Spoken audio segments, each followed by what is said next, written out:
You think you miss them, but what if the ache you feel isn't about them at all? It's been months, maybe longer. You know, logically, that it's over. You know it wasn't even good toward the end. And yet, late at night, when your mind drifts, you still feel it, that pull. Not toward them, toward something.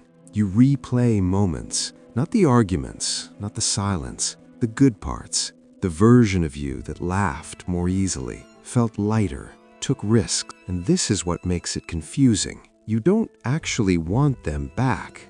You know that, but you keep returning to the feeling. This isn't weakness. It isn't you being stuck. It's your brain doing exactly what it was designed to do. You're not broken.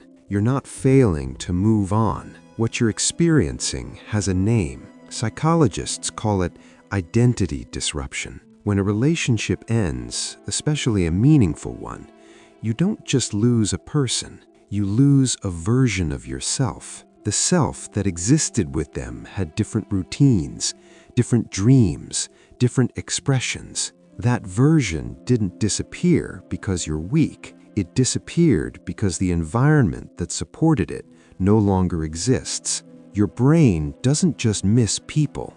It misses states of being. Your mind isn't a storage unit. It's a prediction machine.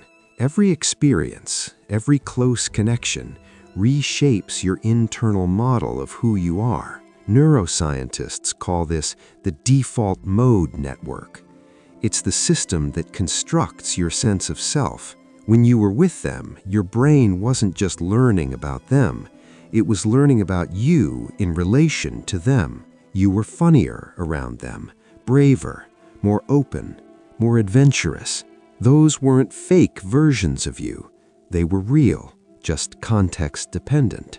Think of personality like water. Water takes the shape of its container. In a tall glass, it's narrow and deep. In a wide bowl, it spreads and expands. The relationship was the container. When it ended, the shape you had grown into collapsed. And your brain keeps reaching for that shape, not because you need them, but because you miss the version of yourself that shape allowed. Here's what most people miss. There's a grief beneath the grief. You're not only mourning the relationship, you're mourning self-continuity. Psychologist Roy Baumeister describes the self as a story, a narrative that connects past, present, and future. When a relationship ends, entire chapters disappear. Plans dissolve, futures vanish, and suddenly your story has a gap. Your brain hates gaps. It craves coherence. So it returns to the last place where the story made sense, even if that place was painful, because a painful story is still a story. This is why memories loop, not because you want them back, but because your mind is trying to complete the narrative, trying to understand who you are now without them. So, what do you do with this? How do you move forward when part of you is anchored in the past? Get specific. Not, I miss them, but I miss how spontaneous I was. I miss feeling chosen. I miss the version of me who took risk. Write it down. This isn't indulgence. It's cognitive diffusion.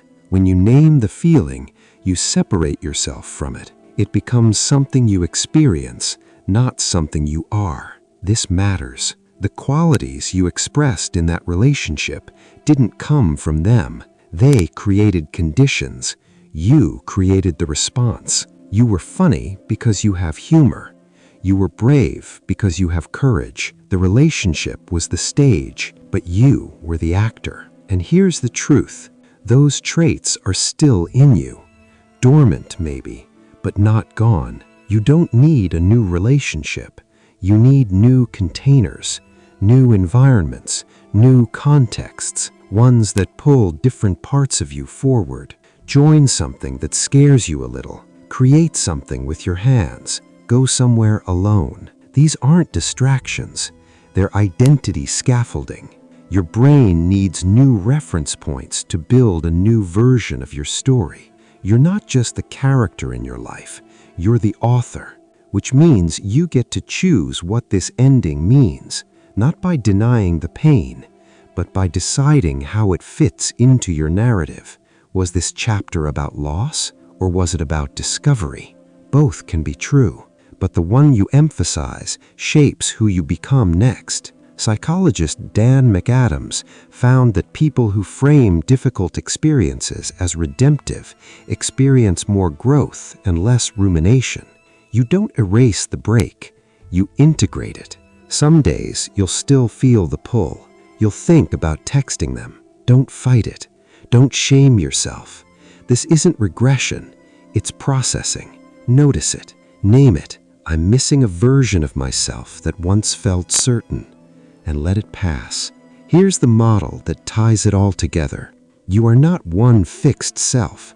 You are an ecosystem made of many selves. The playful you, the serious you, the vulnerable you, the bold you. Each one emerges in response to different conditions. The relationship didn't create a self, it activated one, and when it ended, that version went dormant. Dormant doesn't mean dead. Your task isn't to return to who you were. Your task is to create conditions for new versions to emerge. Versions you haven't met yet, because growth isn't about going back. It's about becoming who you're capable of being. You don't miss them, not really. You miss the mirror they held up, the context they provided, the version of you that made sense in their presence. And that's okay. Grief for a past self is still grief. Honor it, but don't let it convince you that the best of you lived in the past. You contain multitudes, and the versions of you still waiting to emerge are just as real, just as worthy, just as you. You just need new stories and the courage to let yourself be shaped by what's ahead.